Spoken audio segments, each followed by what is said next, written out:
Thank you for joining us. My name is Erika Fleury, and I am NAPSA's Program Director. I'm here to share with you a look back at NAPSA's work over the last year. Here we go. 2018 was truly a year of progress for primates, full of growth and positive change for NAPSA and the monkeys and apes in our care. We were thrilled to welcome Project Chimps as a full NAPSA member in February, and transitional member, Primates Incorporated, is expected to move up to full membership in the coming year. As always, NAPSA continues to work with and advise non-member sanctuaries too. The primate sanctuary world is a small one, and collaboration is always best for us all.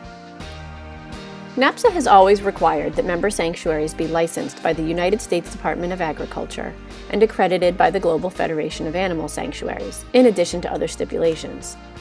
In response to the wishes of our members, NAPSA's steering committee spent months this year reviewing possible alternatives to the accreditation requirements for membership to our alliance, involving research and incorporating feedback from member and non-member sanctuaries, as well as from our Council of Professionals. In June, the decision was made to permit certification from the Association of Zoos and Aquariums, or AZA, as an alternative to accreditation. This certification program was developed for non-zoo facilities who wish to benefit from the expertise and science-based oversight of the AZA, and it ensures the highest standards of animal management and husbandry, as well as professional facilities management. It is important to note that NAPSA's existing membership requirements that prohibit such practices, such as breeding, commercialized trade, unescorted public visitation, and the use of primates in entertainment, remain constant, which ensures that only reputable sanctuaries are eligible for membership in NAPSA. The collaboration I mentioned earlier doesn't pertain only to sanctuaries. In the last year, NAPSA has worked with a number of animal protection groups and other agencies. We once again coordinated efforts with PETA as we worked to end monkey rodeos, this time sending over 60 letters strategically before the rodeo season peaked in the spring. Our tactic seems to have worked, as we got agreements to no longer host rodeos from 2 sports teams and 2 fairs. This is in addition to other victories from years past. We will keep this up until monkey rodeos no longer exist at sports games and fairs throughout the country.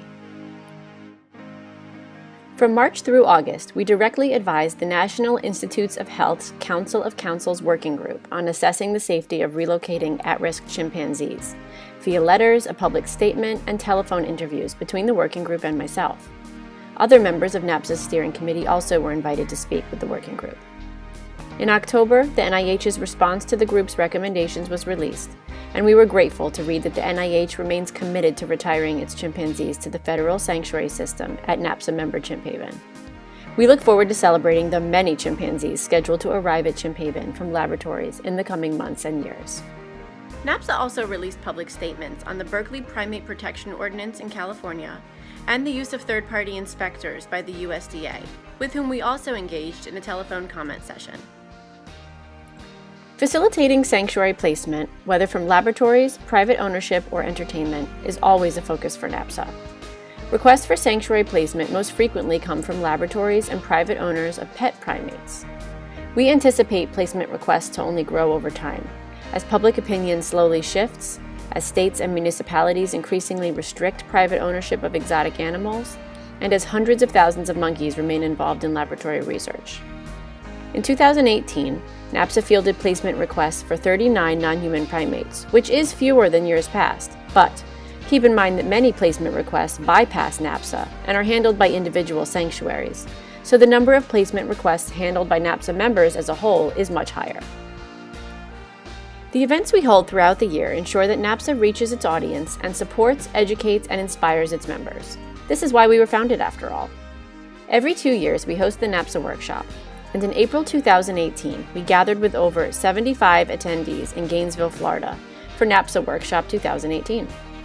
Recognizing that monkey retirement from laboratories is going to be the future of primate sanctuaries, this workshop was titled Mission Possible Monkey Retirement. The workshop was focused on how sanctuaries and welfare organizations could best collaborate to encourage primate retirement. Our 24 speakers were passionate, encouraging, and informative, and we were grateful for the active audience participation that has become a NAPSA workshop tradition. PDFs of many of the workshop presentations are available for public access on our website. The workshop sanctuary tours offered of Jungle Friends Primate Sanctuary and Center for Great Apes were a fun and inspiring way to end the event. Also on our website are all the video presentations from our 2017 virtual workshop, now free for public access, at virtualworkshop.primatesanctuaries.org. Special thanks to the Onshore Foundation and Lush for funding these important workshop events. After Workshop 2018, NAPSA's steering committee had its annual in-person retreat, where we prepared NAPSA's strategic plan. These meetings are an important way for NAPSA's leaders to stay in touch and ensure that our work remains relevant and focused. To celebrate the dedication and hard work of sanctuary caregivers, NAPSA collaborated with the Global Federation of Animal Sanctuaries to plan the second annual Animal Sanctuary Caregivers Day, which takes place on the second Friday of every June. It was wonderful to see our members' various celebrations taking place across the country. NAPSA was proud to co-found another important day, World Chimpanzee Day, which was celebrated in July for the first time. This day was a joint effort linking North American sanctuaries, African sanctuaries, the zoo community, and educational foundations to celebrate an incredible species and promote its protections. As we have for years, NAPSA has continued to educate the public regarding primate exploitation, specifically when primates are used for entertainment. In 2018, we sent over 25 NAPSA Responds letters to celebrities, athletes, corporations, and other visible instances of primate exploitation. As a result, we were pleased to celebrate two major victories. Amazon canceled an ad featuring a pet macaque, and nonprofit group Global Wildlife Conservation deleted a photo campaign promoting selfies with exotic animals. Advocating on behalf of captive primates will always remain a priority for NAPSA. Additionally, we have expanded our advocacy position statements and added educational resources, all of which are available for public use on our website at primatesanctuaries.org/advocacy. Visitors to our site can benefit from the collective expertise of NAPSA members on topics including how to start a sanctuary, how to transition to a sanctuary, and the use of posed primates on greeting cards. NAPSA's efforts to speak out on behalf of captive primates resulted in 25% more media coverage than last year, with televised interviews on 2 different ABC affiliates and printed mentions and articles ranging from National Geographic and Spin to smaller regional publications. One of our television interviews helped prove that Virginia Commonwealth University lied about retiring research monkeys to sanctuaries, which we hope will encourage other facilities to commit to total transparency when it comes to the handling of their lab animals. We also advised an author and were mentioned in the New York Times best-selling book. Our collaboration with Lush has been exciting, resulting in an in-store tabling event in Los Angeles, and NAPSA being featured on the lids of Lush Charity Pot lotions. They are still in stores, but tend to sell out fast due to the cute monkey on the front. So if you see one, buy it while you can. We also are excited to offer brand new Primate Protector NAPSA shirts and accessories in our online store, which can be accessed at zazzle.com/primatesanctuaries. Wearing one will show the world that you are a primate protector.